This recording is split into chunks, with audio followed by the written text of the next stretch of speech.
I'm gonna actually start recording now, and then we'll get started. And as people just come in, I'll just admit them. So thank you, Deanna and Beverly, for joining us today. I'd like to introduce our speaker, Keoni Williams. Thank you. Hello, Thank hi. you for taking the time. He's actually at work right now, doing a lot. So thank you for being here. I'm just going to read his bio real quick, just a quick summary. So he was raised here on this island in Manoa. He's going to be starting law school in a few weeks. And he was previously the director of the Young Leaders program at the Pacific Forum. That's a Honolulu-based policy think tank focused on the Asia Pacific. Prior to joining the Pacific Forum, he interned in the office of Senator Brian Schatz in Washington, D.C. He holds a dual bachelor's degree in Korean and communications from the University of Hawaii, so he probably reads and writes better than me in Korean. He also studied at Korea University. His interests lie primarily in public policy, civic engagement, and international relations. He grew up attending Manoa Valley Church, and for the past 6 years, he's been attending Christ United Methodist Church, which we are all familiar with. So he's a member of the tech team there, and he's probably doing a lot with this virtual worship and everything that's happening. So yeah, that's Keoni Williams. Thank you so much. So you are working in the state legislature right now, and your time is pretty, it's coming to an end. You're saying today is your last day. But Tomorrow, tomorrow's your last day. So what are some of the things that you've observed in terms of the making of policy and the power of policy? We kind of discussed in our last discussion. And also, what drew you to this line of work right now, that you're in right now? Sure. I guess I'll take the latter part of the question first. And I'll kind of, that sounds good. Sure. What drew me to the place that I am right now, I guess I'm in the public policy sphere, focused on kind of domestic, being at the state level for the state of Hawaii here at the legislature. As you mentioned, thank you so much for covering that bio. It sounded great. I did. I graduated from Roosevelt High School here in town, public school, born and raised. I matriculated to UH Manoa, which was right up the street from where I lived. I studied Korean language there. I also studied communications.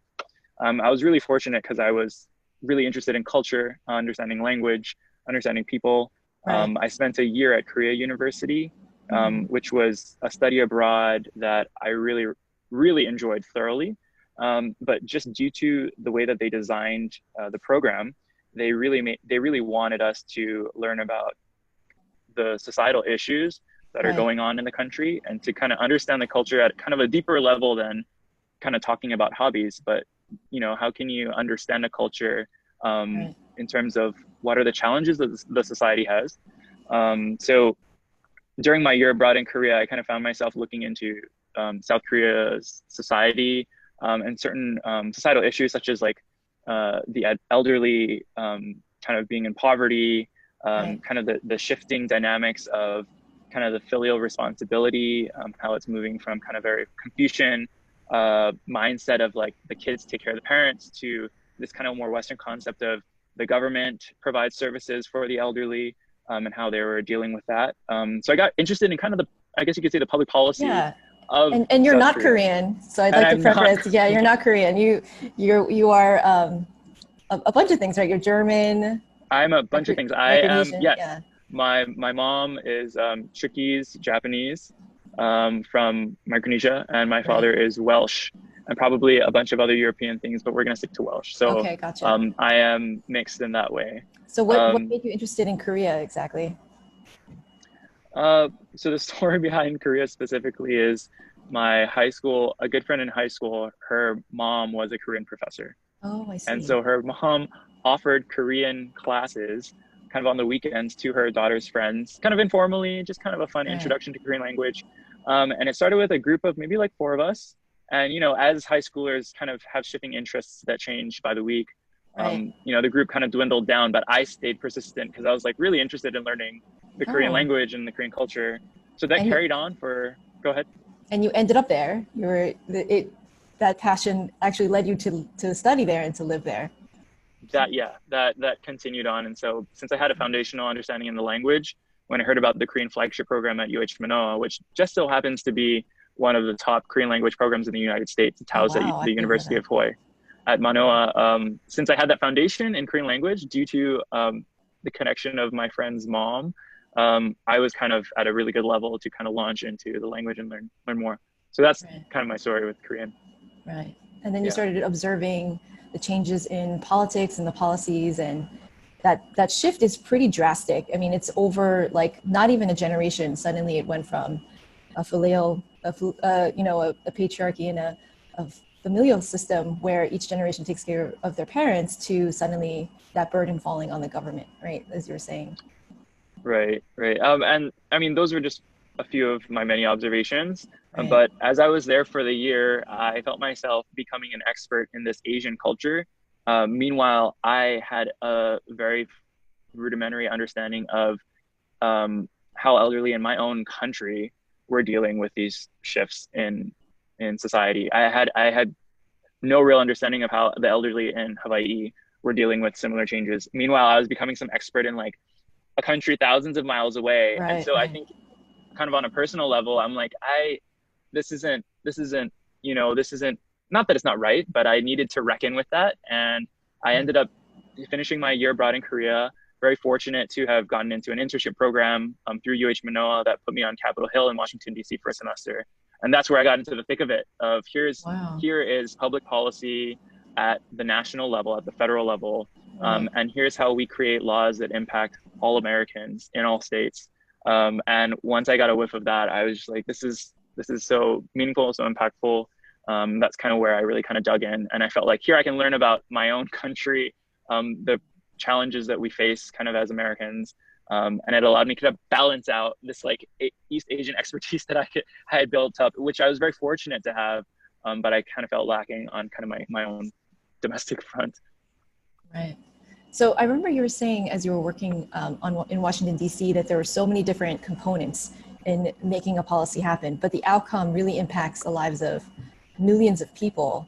And what was that experience for you to see? I mean, you have an experience that the average person walking in the street, wouldn't know about or, wouldn't be privy to. So what has that experience been like? And can you tell us more about that?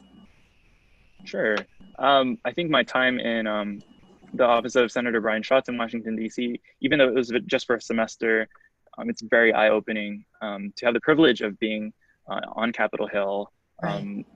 in the Senate office building. I was very fortunate to have a mentor, Dr. Amy Grace. She was a health policy advisor to Senator Brian Schatz at the time. And she did an amazing job in exposing me to health policy. Prior to, I was interested in like foreign policy, international affairs, as I've Right. explained. But she opened up my eyes to kind of health equity and the disparities that were taking place. And she's the one that actually sat me down with next to her computer screen, and she had a bill drafted, and she explained how the difference of one word, shall or shall not, can mean I mean medical, like dental coverage for all Americans. Right. And I just thought that's preposterous that Yeah. someone in one office in one building can help draft a piece of legislation that impacts the lives of all Americans. Right. And obviously, she was very sure. She made sure to preface that with, it's not just me; it's a whole team, and I need to reach across the aisle, and I need to form partnerships with, people that are in Republican offices to have this buy-in and co-sponsors for the bill to make sure that we can shepherd this bill through to see it successfully passed and eventually signed by the president. And so it's really a team effort. But I was just kind of enthralled by the whole process of that just system of, everyone's seen the Schoolhouse Rock of like, I'm just a bill, and that whole process that it kind of goes through. But I was fortunate and privileged to see that happen, up close day to day. Yeah. And then you said, so it was after that you started working at the Pacific Forum, right? So how did that happen exactly? And then in what ways was that eye-opening into your world of politics and policy? Because I know it's a think tank, so you're not actually, in Washington, D.C., but how do you think that that connects? Sure. After I was doing that internship in like my last semester of my senior year at UH Manoa. Right. So once I finished that internship, I graduated and I was kicked into the real world, starting Right. adulthood. So the first job that I took up right out of UH was actually a session hire here at the Hawaii State Legislature. But that's just session, so it's January through May. Come May, I had to look for a new job, and I was really fortunate to have been picked up by Pacific Forum. It's a Honolulu-based foreign policy think tank focused on the Asia Pacific. And I was there for 2 years, started as a program assistant. And then when I left, I was helping to oversee their Young Leaders Program, kind of this next gen focused program. And so that transitioned me back to kind of looking internationally, which kind of based on my resume, I was qualified to do. But meanwhile, I still had this longing of like, you know, I love trying to figure out how we're gonna get Kim Jong-un to drop his nukes. But at the same time, I bike past homeless people, houseless people on my way to work every single day. You know, how is my time best spent focusing on something that far away, or could I make a bigger impact kind of here in my own backyard, here in my own community, people that I actually live with? So the opportunity came up for me to move back to the Hawaii State Legislature and to work here as an office manager for a state representative. After 2 years at Pacific Forum, I kind of did a good tour of duty. I thought it was a wonderful opportunity to kind of really invest in understanding the system that we live in here in Hawaii and how to impact change within that system. So that's kind of why, that's how I ended up here. It's a long journey today. Yes. Yeah. And I remember in our conversation, to preface this one, you were talking about how the representative that you work for, she convenes like conversations on homelessness in Hawaii, and also, so she was in charge of human services and homelessness, right? And she convenes these conversations. So that's also an incredible perspective that you have. I mean, we obviously know that Hawaii has a problem with homelessness, and I think we have the #1 homeless or shelterless population in the country. I don't know if that's, you can correct me, you would know better, but that's we're what now I number heard. 2, but we're number 2. Okay, nothing to brag about. York, second to New York. I see. Nothing to brag about. Yeah. Right. So that's another. Really, you get to see how all the different, how it's a very complicated issue, and there's different factors involved. Can you speak a little to that, to your experience with that? Sure. I was very lucky to work for not just any legislator, but the chair of the House Committee on Human Services and Homelessness. And so my boss, Rep. Joyce M. Buenaventura, her district is Puna on the Big Island in East Hawaii. But yeah, she had been convening summits on homelessness, where she would convene homelessness coordinators at the county level, so every homelessness coordinator in each county, and then at the state level, and then even bringing in insights from the federal level, and to talk about homelessness, which is such a complex, multifaceted issue when you kind of dig into it. And it's really, ever since I came into this office and I was able to kind of be a fly on the wall during discussions between stakeholders, not just government people and people that kind of serve as the decision makers, but also just listening in on conversations from the service providers, people who are doing the point in time counts, people who are actually working as social workers, people who are the case managers, people that deal with HMIS on like a daily basis and inputting people into the system, down to the people at the emergency room at Queens and how they deal with people.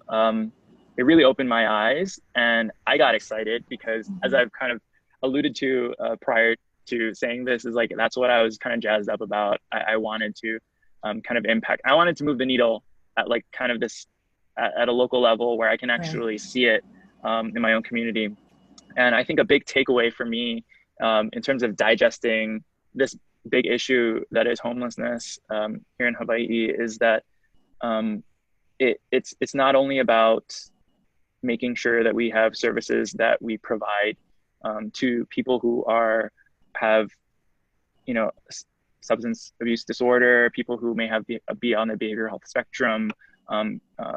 It is making sure that we have social safety nets, that we have the right housing programs in place, that we have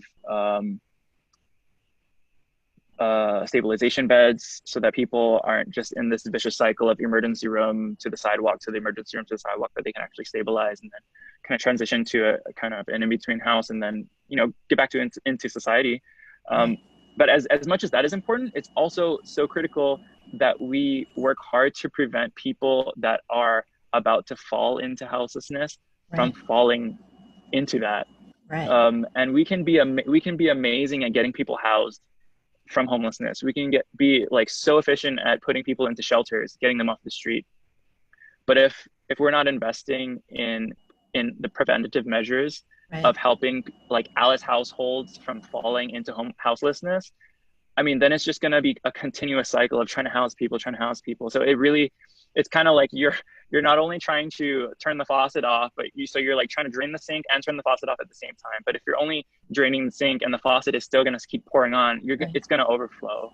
And the people who are trying to drain the faucet are so overworked at this point that my heart goes out to them, because they're really doing the most and they're working the hardest, and they're screaming and hollering and they're saying, turn the faucet off, please. Someone help turn the faucet at least a little lower. But it's an issue that, you know, we're all struggling to face, and my heart goes out to everyone that's working on this issue, and all of the legislators and the stakeholders that are really working hard and committed and mission driven in this space.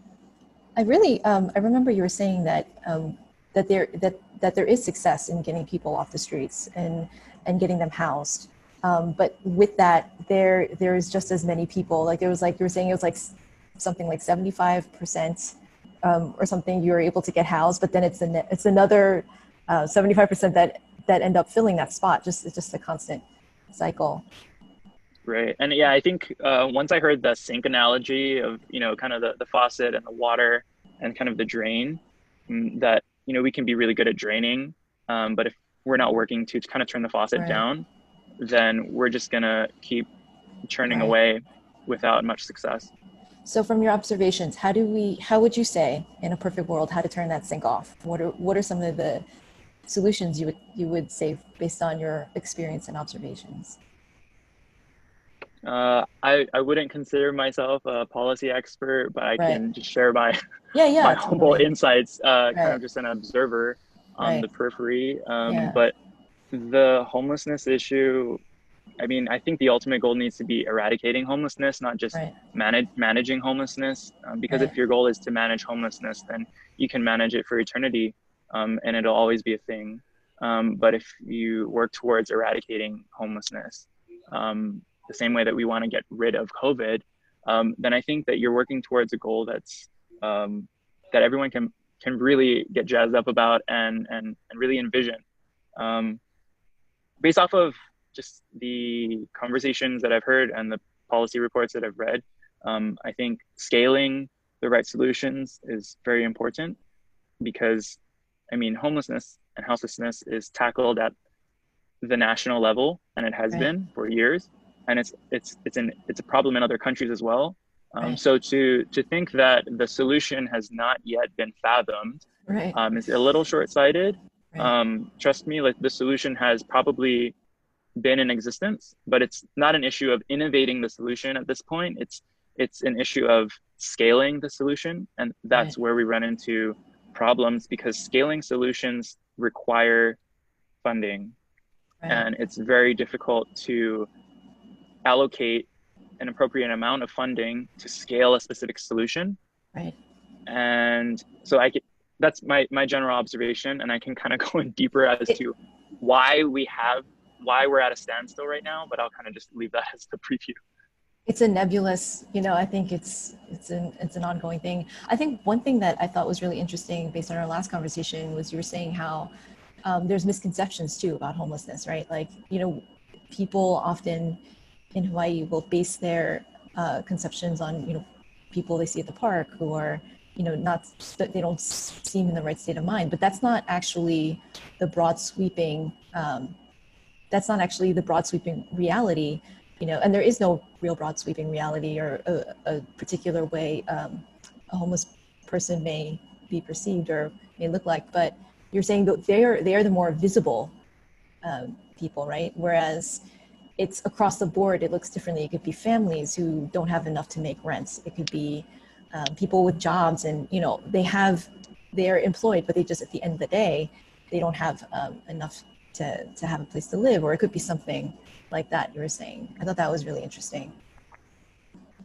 Yeah, quite frankly, there is a wide range of opinions on houseless individuals, people who are a little more jaded, who, I mean, I also empathize with the business owners in Chinatown who, Right. have to, kind of maintain some sanitation in their storefronts, just, to run a business. And so, I'm not here to argue with those, because I understand their perspectives. Right. But I do think that there is definitely space to better understand where certain houseless individuals are coming from. I think the houseless individuals that are most apparent, that are kind of, people want to say like sore thumbs, like are people who are suffering from substance use disorder or some kind of behavioral health issue. Right. And what's really unfortunate, and this is a personal perspective, is that a lot of these, I wouldn't say statistically speaking, because I can't quote statistics, but just in my experience and observing from my own perspective, it can be seen as kind of the Ohana unit was unable to provide for a certain individual that was on the behavioral health spectrum that had substance use disorder, and they weren't able to connect them to the right services that they needed.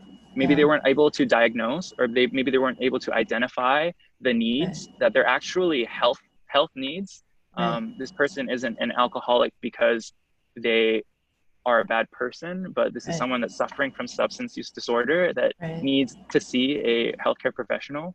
And so I think the people that are most evident are actually have probably started out from like a loving family that just was unable to keep up, was unable to provide that level of attention and care that individual required, not out of any greediness of their own, but just because of the conditions that, and the whatever they're experiencing, kind of in more of like a health perspective. So yeah, that's just my take on that. That it's so important, just the family unit, and having a really resilient household and family that can care. Strong families allow the government to save money. Strong families save taxpayers money. When we have a breakdown of the family unit, that's when people have no one to turn to but social services. And that's when you see them on the street. That's when you see them in the emergency room. And it's just really unfortunate. Keoni. Yeah, Deanna, hi. I'm also on the board for Hawaii's Plantation Village. And so, of course, we have homeless residents living on our property. And so when I go in the morning, I have to make sure that there's no urine before the school kids come on. So I'm one of the community members that really wanted to get them off our property. So when the whole new project came about, I thought, oh no, how do we do this? But then I had to give it some thought. And I said, you know what, this is the only way we're going to try and address it, is to allow, this was a city property, city program, where they were given a parcel space on our parks grounds, and they went into the residential areas where the homeless were living and invited them to come in for placement into another shelter of some sort, or more permanent shelter. So that was only for 2 or 3 months. And I was adamant at the beginning, I don't want to have anything to do with this. It's not, that does not fit in with our mission. But in the end, what I did was I called the program and I said, when can you come back? Because they were able to work with a small group. But you're right, the ones who refused to participate had already obvious mental health problems, or just didn't want to have to confine themselves to what was required to be part of that project, to be helped. So it's just going to happen again and again. And I don't know how we as a community can address that issue. Thank you so much, Diana. Yeah, I feel like, thank you for what you said too, Keoni, because I feel like, I'm a mother of 2 special needs kids, and my kids are young. I mean, 8 and 5. And I can't tell you, I think I've sat in hundreds of hours of meetings, it really takes a community. And I often wonder, I was lucky that my husband was working, but I would wonder, and I would ask my friends, like, if my daughter, who was 2, was getting early intervention services, and I had to be home, like, I had to be available all throughout the day. And I was lucky that my husband was working, so I could stay home and focus on her. But I just can't imagine, a lot of families, they don't have that luxury of just being able to be available. And it's really a privilege to be able to say, I'm available all day for these services. So I'm sure there are families that just can't afford to do that. If they're working 80 hours a week or 60 hours a week trying to put food on the table. And then that's over time, a year or 2 years. And that's what they say about kids on the spectrum, on the autism spectrum, excuse me. It's that you have to catch it early, and you really have to address certain things at a really young age. And that's why, services like early intervention and special needs preschool are provided by the state, because by the time they grow up, they understand that investing in these kids at a young age now, of course, with support of their families and, and their communities later on, will save the government later on. So I really appreciate what you're saying. And I think that sheds light on this issue, because if, families don't have that luxury and they are stressed and they are strained and they may not know where to find the best resources. And, for me, as someone who was born here and was able to research everything and, and had time to do that because my husband was working and providing for us. So I had time all day to research and to find the best resources and whatnot. But if you don't have that kind of time, I could see 1 or 2 or 3 or 10 years, 20 years down the line, how something like that would happen. So and I see that Mary Weir is here. She's Hi, Mary. She's the one that helps our church do support for Family Promise, which is great. That's awesome. And I welcome you, Keoni, and thank you for being with us tonight. Mary. Family Promise, I just feel has done such a good service for our communities. And we need to have more of it, actually. Right. And I'm thrilled that they're moving up to the North Shore and trying to get things going there. But now during COVID, it's challenging times, of course. Yeah. But we have to address this homeless issue, and we can do a whole lot better than we are doing. But it takes a whole lot of effort to make it happen. And anyway, I'm glad, Keoni, that you're also that's on your mind. Is that all of the complications that come with the homeless issue. We can solve them. But I do hear you saying, this dripping faucet. We've got to find a way to keep people from falling into homelessness. And I'm just, that's where working on affordable housing is so critical, important, and making sure that we have support services for these folks who lose their job. And, I don't know about you guys, but I am just terribly worried about what's going to happen tomorrow when the rent is due and we've lost the support now. Right. What's going to happen to our country? Right.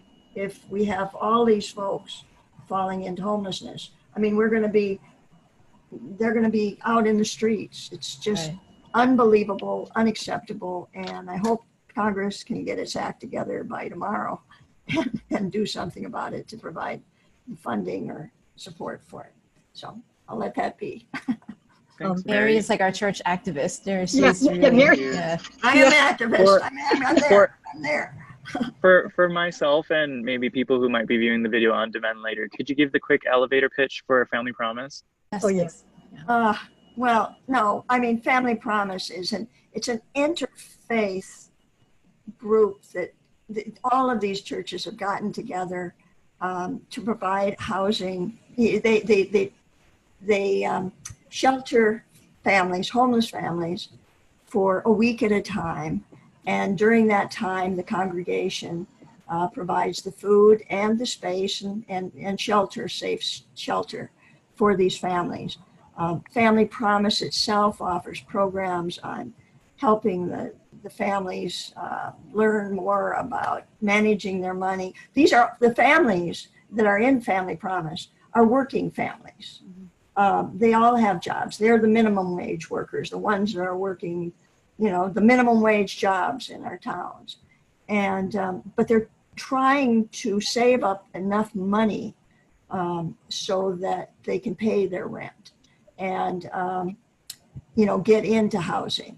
And so Family Promise has all these connections to the affordable housing, the very limited for affordable housing that's in our state. And it tries to fit the person into the housing. But in the meantime, our faith community, just tries to support these families the best way we can by providing food and shelter for these families. So it's a wonderful program. It's been going on for 15 years. I'm confused about the time, but it's terrific. So that's it. Deanna, do you have anything to add? Well, I just wanted to add that Mary is also our representative for Faith Action. Oh, great. So you were asking me how many members. I go, well, I can count on one hand, but the entire church supports us when we say we need your backup. Yeah, Mary, go ahead. Yes. Yeah. That's great. I really appreciate that introduction to, or what you were saying about Family Promise, because I think when I first moved to Hawaii, Christ United Methodist Church was housing families, and I was the children's pastor there for 5 years. So every couple months, they would set up beds in our children's sanctuary, and then I always had a Wednesday night midweek program, sometimes a Friday program. So when it was our turn to host, I would get to meet the kids, and they would join our program for the week.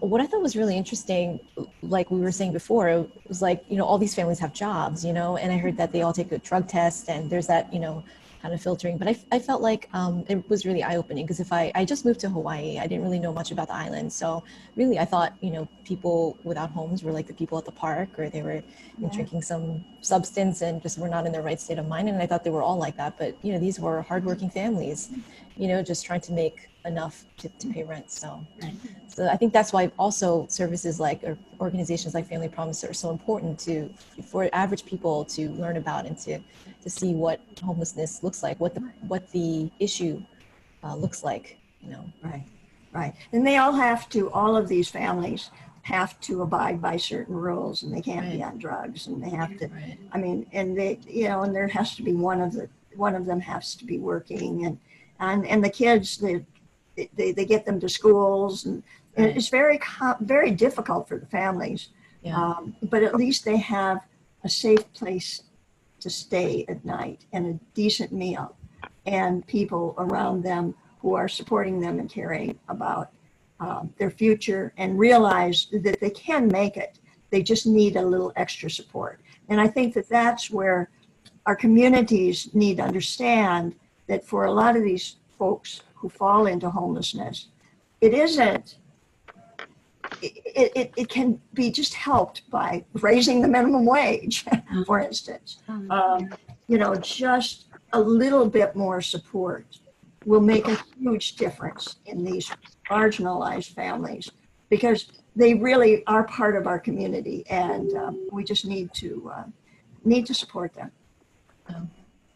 Yeah, so I feel like that's a good also transition into talking about affordable housing, because Keoni, in our last, I think in our conversation, we were talking about, you wrote an op-ed for the Star Advertiser, and I thought it was a really great article, because you talked about just like how, the younger generation might be against development and may think it's, a bad word or whatnot, and maybe just inclined to reject it, but really that goes in conflict with also the push to develop affordable housing. And that would directly affect the millennials that want to own a house at some point on the island, and to make that possible.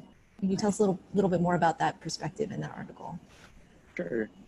I just shared kind of my own opinion through that op-ed. I don't know, I don't want it to kind of be pitched as like, this is how all millennials think. Oh no, yeah. But I think I can speak for myself and a couple of my friends in saying that the paradox, at least through my my perspective on the issue is that young adults that perhaps might need the stock of affordable housing to increase the most are the very people who might be opposed to building an apartment complex down the block.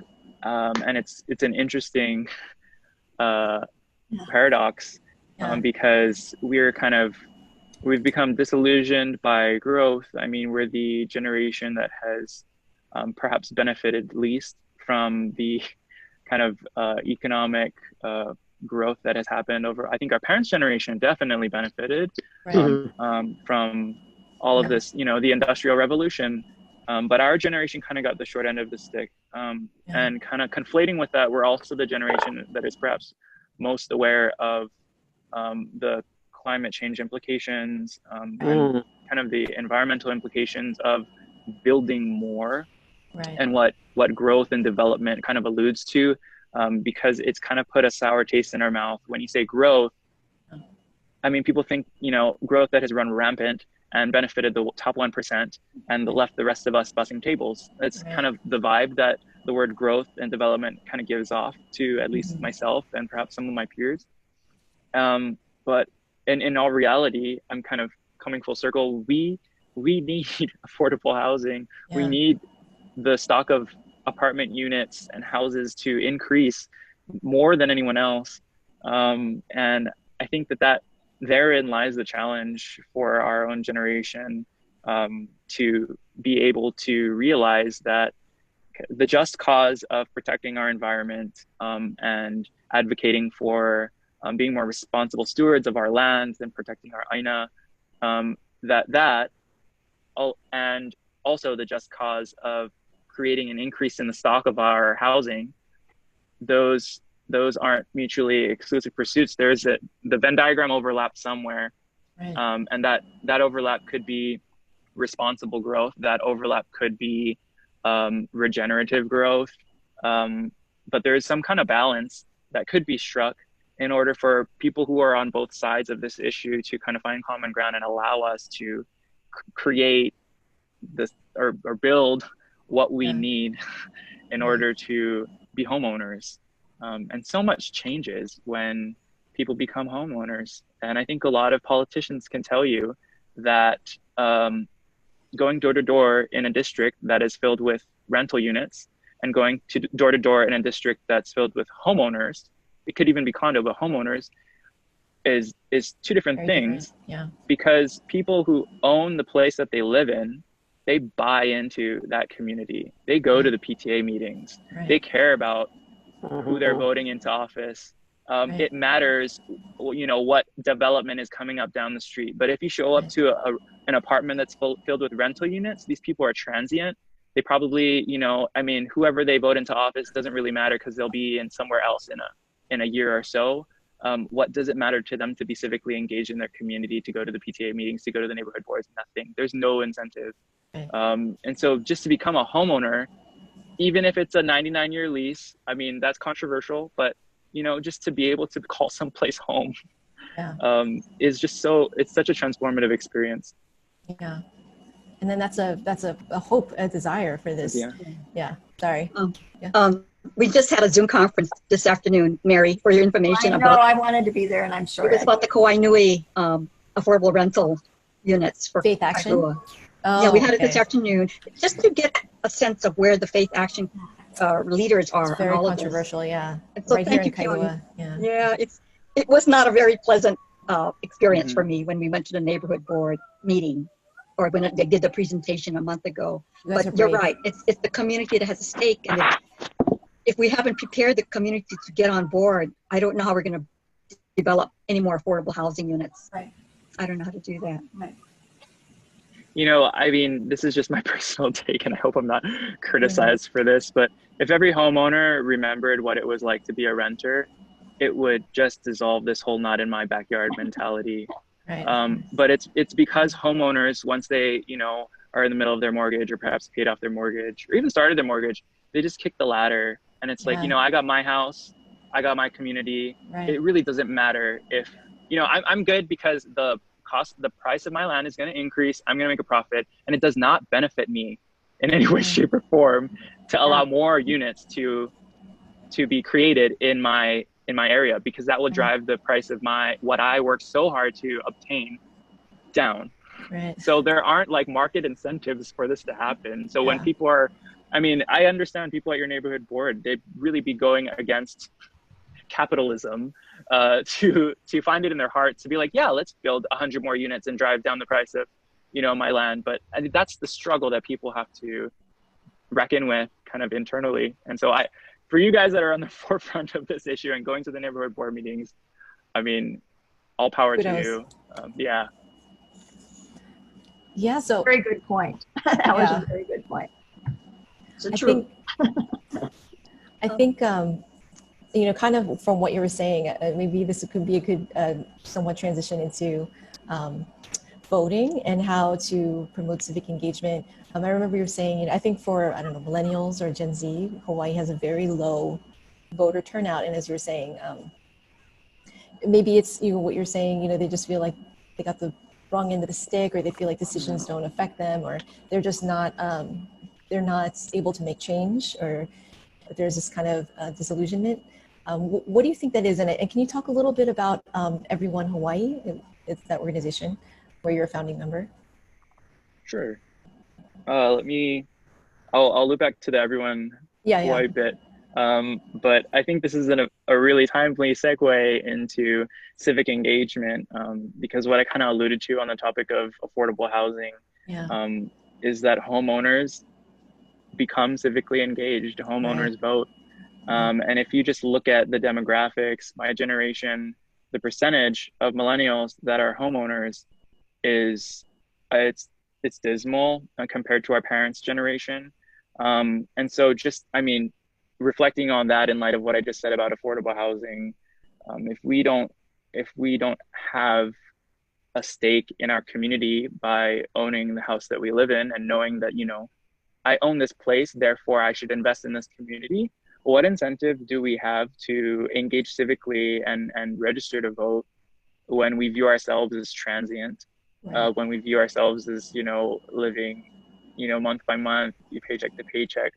And so I think I wanted to lead with that point, that I think, you know, affordable housing is related, that issue is related to kind of our low voter turnout amongst the younger generation. At least here in Hawaii, I can't speak for the rest of the country, but I would assume that it's a similar case.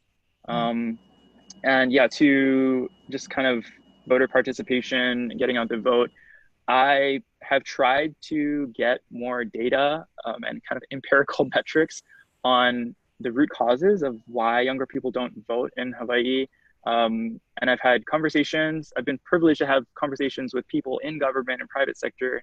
And I've just gotten a lot of anecdotes that, you know, it's voter apathy, or, you know, young people just, you know, they're not really passionate, and people can even cite, you know, social studies isn't on standardized tests, therefore, you know, schools aren't teaching it as much, they don't emphasize it, and so civics is just kind of this afterthought.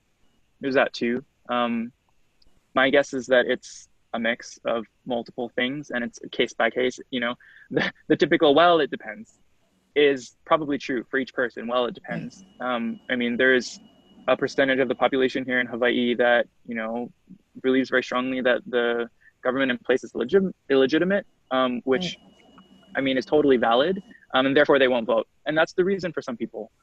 So like it said, it depends. And so, yeah, in terms, I'll segue to Everyone Hawaii.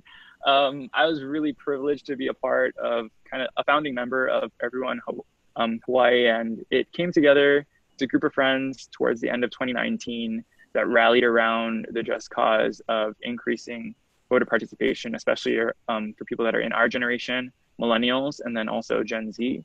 Right. We initially were hoping to bring together kind of a Rock the Vote event, but that kind of was pushed off the rails by the global pandemic that we find ourselves in. Like everything, so, yeah, no more in-person events. And so we quickly pivoted, members of our group pivoted to importing 2 million masks from China. and flying them, partnering with Hawaiian Airlines to get them here in Hawaii, so that when Mayor Caldwell issued the first mask mandate in the state, he was able to redirect people to our website and basically say, I'm mandating the usage of face coverings here in at least the city and county of Honolulu at the time. And if you need some, go to this website and they'll get some to you. So it was really, it was a team effort. It was leveraging our local networks that we have in place. It was collaboration in the highest sense of coming together for our community. And I think that was really successful, not thanks just to everyone that helped us, but really to the networks that were already in place, that already existed in Hawaii. We're talking about nonprofit organizations that had listservs and so forth that were ready to be activated, and just welcomed the stock of masks that we have, and were able to get it out very quickly. So yeah, I remember seeing that on social media, and this is like when the lockdown first happened, so you couldn't get masks. They were very, like, now masks are everywhere, right? But like in the beginning of April, you had lines out Fabric Mart, and people were just like making them from t-shirts, and it was kind of like a scary, unsettling time. And I remember seeing your social media saying, go here, drive through, everyone can get a mask if they need it. So it was like free masks. So I was just like, oh my goodness, I'm so thankful that they were able to do this. I remember texting someone on Instagram saying, I saw your post, I'll buy like 5 masks. And those were the only masks that we had, So that was kind of a scrambling time. So I feel like what you guys did in a time where that was really needed was so important. So thank you so much for what you guys are doing. Yes, Mary? I'd just like to comment. Thank you. That was tremendous to be able to do that, to provide the masks. And I'm grateful that you were able to do that, and it was totally needed. But are you repivoting to go back to the voting? Because at this time, we must get out the vote. And I do believe the millennials and all of the younger folks will join in this year, because it's a different time. And we have climate change, which I think every younger person is, concerned about, and we have a lot of things happening in our country that need to be changed, and I just trust that our younger people will be engaged at this time when they have not been. And we also have mail-in voting, so I think Hawaii is poised to up our numbers. Oh my goodness, we must up our numbers of voters. So just keep working on that, because come up with a good, catchy plan for to address the younger folks, to get their attention, to say, just do it. We've got to have the votes come out. So thank you. Yeah, thank you for mentioning that, Mary. Actually, I'll touch on how we have pivoted back to voter participation since we distributed the masks. And so we partnered with UH Athletics, and we got local athletes to basically advocate for registering to vote. If you you can just Google Everyone Hawaii, and then when you go to the webpage, a pop-up will come up, and you'll be able to view the video that was a collaboration with UH Athletics. And it was a bunch of athletes from different sports. I've seen it. About, it's wonderful. You've seen it? Oh, great. It's wonderful. How it, they can do the different things in their sports, how registering to vote takes less time than, doing all of those things. So there's that. We're also working on a voter guide right now. And we're trying to poll kind of millennials, and meanwhile, just publishing more to our social media platforms. A lot of this, we're coming together. I'm so honored to be a part of just this talented group of people. I'm the youngest, and so everyone else in the group has been around the block a couple more times, just has a wealth of experience and wisdom. So I'm really just observing and learning and try to emulate them. But the synergies within the group, there are people who are, amazing at the vision, foresight, admin. There are people who are amazing at PR and communications, people who are focused on policy, people who are strong in business. And so all of that coming together for the just cause of getting young people to vote has really just been amazing to witness. So I'm sharing that because I wanted to say that we're doing a lot of this for the first time. And so I think that the things that we're trying for the primary election will actually be in place kind of in a more official way for the general election. Kind of the resources that we're trying to put out, such as the voter guide. A lot of people have already submitted their ballots. So hopefully for the general election, our hope is that we'd be able to leverage these resources and be a little more strategic about how we go through them. So thank you so much for giving me the opportunity to highlight that. Good. Yeah, so it's amazing. I put the link, Everyone Hawaii here, and I'm also, I also want to put it up on our Facebook page as well. It's just amazing work that you guys are doing. I really enjoyed the powwow. That's just amazing that you guys got to interview like one of the founding people of that. Yeah, that's so cool.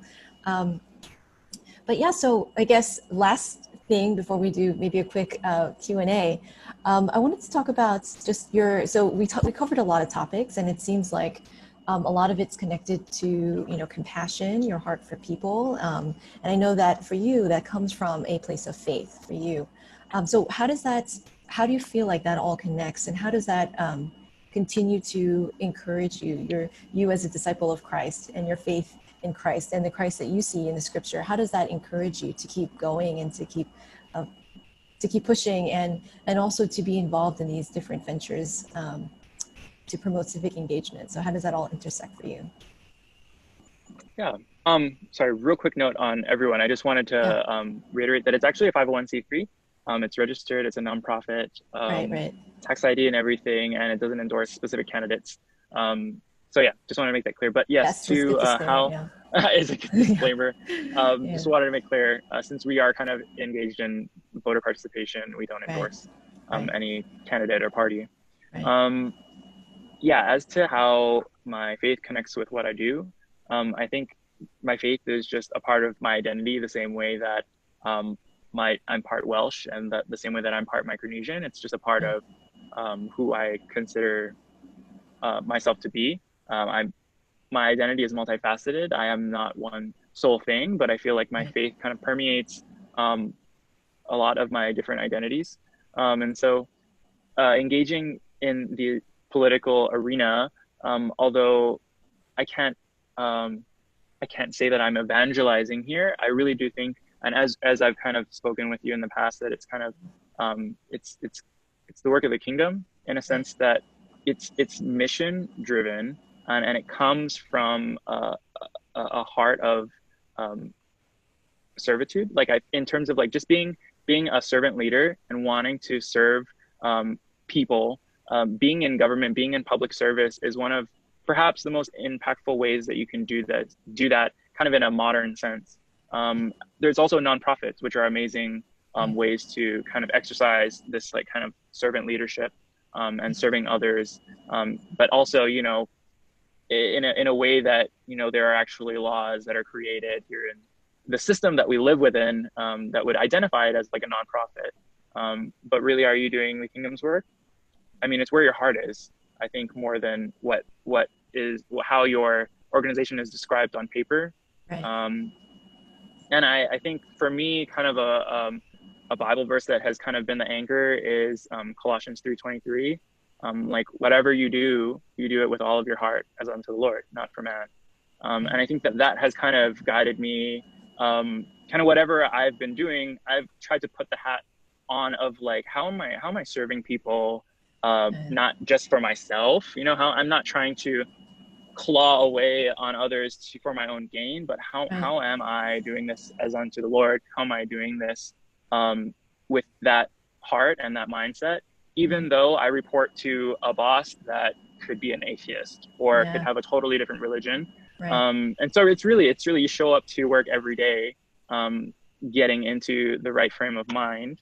And that's why CUMC has just been such a great kind of faith community for me. And every Sunday, not only from the Sunday message, but our community, it just recharges me to show up to work and continue the work that I do. So, thank you so much. So that's pretty much all for the conversation part. Does anyone have any questions? I know this was kind of an ongoing conversation and a back and forth, but I'd like to leave it open if anybody wants to give Keoni a question before we sign off. I just want to thank you, Keoni. Gives me Oh, thank you. hope gives us hope that there are young people like you that will lead us.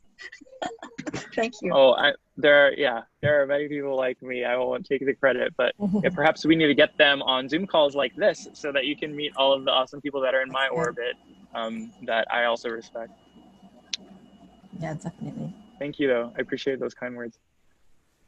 Yeah, is there any other questions? Any other? Just things you'd like to a discuss? thank you, and a thank you for the work that you are doing, Keoni. And, you know, you just need to continue to do it.